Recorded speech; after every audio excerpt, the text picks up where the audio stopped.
Welcome back, ladies and gentlemen, and boy does it feel good to be back in this chair in front of these bottles at this table, and most importantly, on this channel. Boy does it feel good to be home.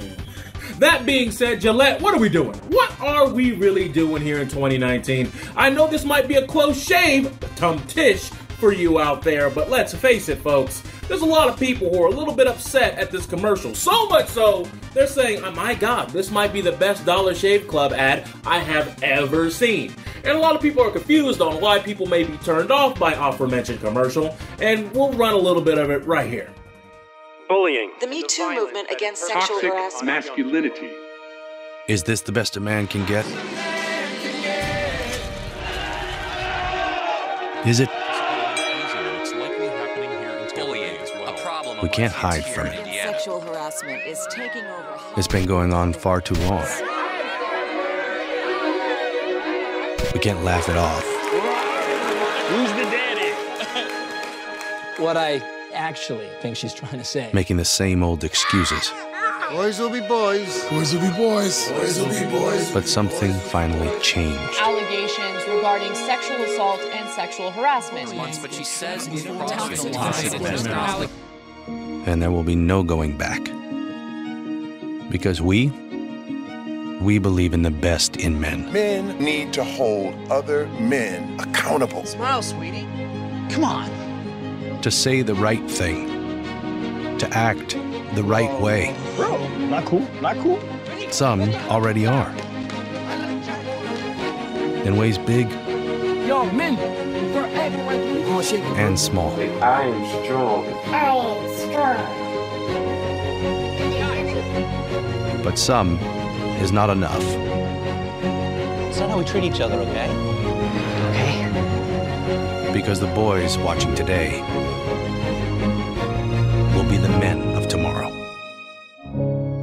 And it's funny because this commercial always brings up stuff like toxic masculinity, violence against women, violence against each other, and just being all in all a shitty human being. And you know, at face value, you might think to yourself, ha, shitty people are shitty. Therefore, I agree because shitty people are shitty. And yes, you are right, shitty people are shitty, and an asshole with a beard or without one is still an asshole. We can all agree on that. We can all bring it in, sing kumbaya, give each other hugs, high fives, two sweets, all that type of shit. We can all be on the same page of the very same book. But the problem here is that's not what this commercial is saying. Even if they mean well behind the scenes, this is what the commercial is actually saying. Hey you, you're a shitty father. Your son's shitty. Your dad, old school piece of shit.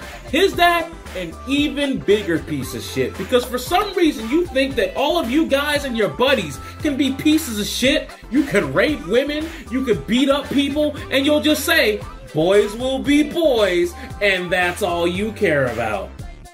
I'm sorry, what? Last I checked, when people are out here R. Kellying women and just putting they piss all over a 16-year-old girl, we aren't like, haha, that R. Kelly. Guys will be guys, am I right? And if you're saying, well, that's because it's not talking about men, it's talking about children. I don't see when these kids go out here and go out and fornicate and then you find out they've been raping girls ever since they were in 8th grade. You don't see me out here going, haha, boys will be boys. When some kid gets stuffed in a locker or beaten to death or just completely knocked out and left for dead in the bathroom because he's got a concussion because his head went right off the fucking toilet seat and giving a swirly and has shit and fucking all types of genetic material all over him. You don't see us going, boys will be boys. I mean, the commercial was one leg short of showing a school shooting and being like, boys will be boys, am I right? That's not a boys will be boys thing. A boys will be boys thing. Let me give you an example of a boys will be boys situation. You know those things called monkey bars where you're swinging and you're just putting one arm in front of the other and you're testing your upper body strength as you go across? The boys will be boys thing is when they have that dumb shit that we used to do in elementary school where we would stand on top of the monkey bars and like have like weird like fencing fights on top, and then one of us would fall and be like, oh, Ryan just displaced his entire right side of his body. Oh, shit. Oh, that's the whole, oh, his hand looks like an accordion. That's a boys will be boys moment. When you're bored and you're at your homie's house on Saturday night at like 2 a.m. into Sunday, and you guys are all tired and y'all do this thing called slap boxing. I know some of you guys who ain't part of the culture have never heard what slap boxing is, but it's basically where you guys are boxing with slaps. And every now and then, you'll have someone who's like, wow, that looks fun, let's try it. And then they get hit a little too hard and they cry. And it's like, why did my boy get slapped? Then you know, that's a boys will be boys. Like, we apologize, we hug it out. They making it seem like we out here just in the back like, hey, fucker, you want some nuts? Oh God, my glasses. Oh, please stop. Oh, the nuts went everywhere. Oh, they nutted on me too. Oh, God, why? I don't want to go to Timmy's house anymore. And then you're like, why don't you want to go to Timmy's? They abused me. They threw pecans and nuts and pretzels on me. And they beat me into submission. And now I broke my glasses. And they beat me to a pulp. And then you go over to Timmy's house. And then Timmy's parents are like, you know, boys will be boys. After you abused and traumatized the boy. That's not a boys will be boys statement. You gotta be able to reel it in and put it in a box and put things that belong in that box. Not just throw everything in that box and just be a half-ass label. Boys will be boys. All of it. All the trash that has ever happened is a boys will be boys moment. That's not how that works. And that is why some people thought the commercial was 1, disingenuous, 2, misleading, and 3, made you want to drink an entire gallon of whatever the fuck this house cleaning product is. And this isn't even name brand. This is the cheap stuff. This is ammonia from Kroger. Kroger ammonia. Not even premium amoeba. I said amoeba, like a MOBA game.